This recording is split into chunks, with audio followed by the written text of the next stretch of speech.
प्रिय भैया बहनों, कक्षा 9 जीव विज्ञान के अंतर्गत हम जंतु ऊतक के बारे में अध्ययन कर रहे हैं। पहला ऊतक एपिथीलियमी ऊतक।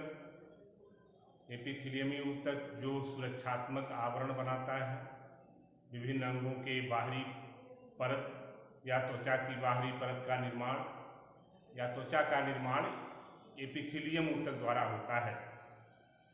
एपिथीलियम ऊतक 6 प्रकार के होते हैं।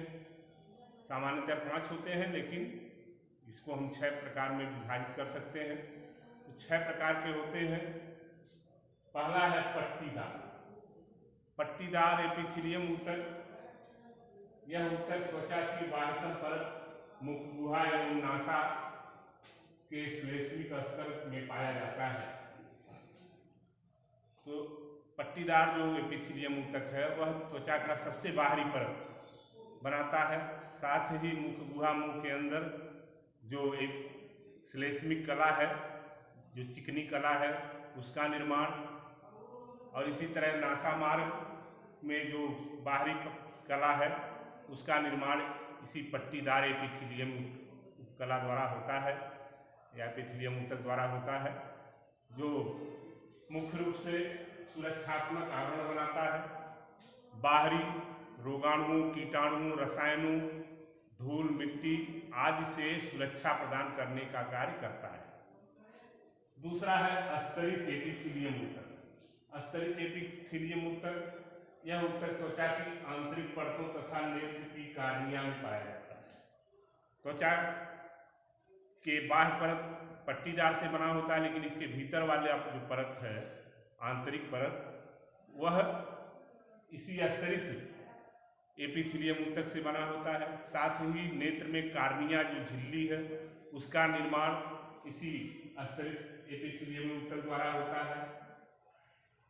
इस ऊतक का निर्माण कोशिकाओं की अनेक परतों से होता है। इसमें कई परतें होती हैं, पट्टीदार या परतदार भी कहते हैं। तो तीसरे प्रकार का एपिथीलियम ऊतक है घनाभ या घनाभाकार एपिथीलियम ऊतक। यह ऊतक लार ग्रंथियों, गुर्दों तथा ग्रंथियों की वाहक नलिकाओं में पाए जाते हैं।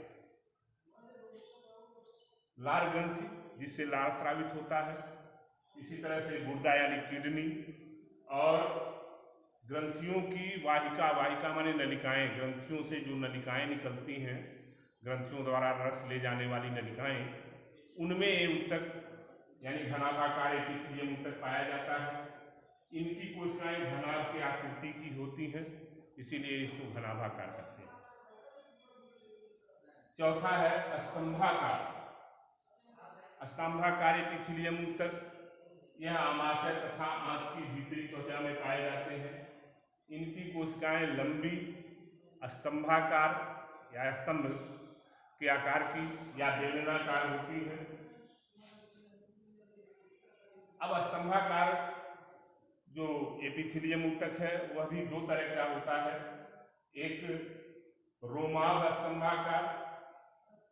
रोमाभ स्तंभाकार की सतह पर रोम जैसे रचनाएं पाई जाती हैं, रोम जैसे ही दिखते हैं, बाल के सदृश होते हैं। यह मुख्य रूप से श्वास नली, अंडवाहिनी की भीतरी कला पर स्थित होते हैं। श्वास नली में श्वास नली की सफाई रोमाभ जो स्तंभाकार एपिथीलियम ऊतक है वो श्वास नली की निरंतर सफाई करता रहता है। साथ ही अंडवाहिनी नलिका जो है उसमें उसके मार्ग की सफाई करने का कार्य करता है। दूसरा है ग्रंथिल स्तंभाकार। ग्रंथिल माने गांठ। हमारे शरीर में बहुत सारी ग्रंथियां हैं, और इन ग्रंथियों में जो ऊतक पाया जाता है उसे ग्रंथिल स्तंभाकार ऊतक कहते हैं। इसकी कोशिकाएं विशेष कोशिकाएं आकार में थोड़े एकाध कोशिकाएं बड़ी होती हैं, जो विशेष रसायनों का स्राव करती हैं। विशेष प्रकार के रसायन, ग्रंथियों से रसायन स्रावित होते हैं।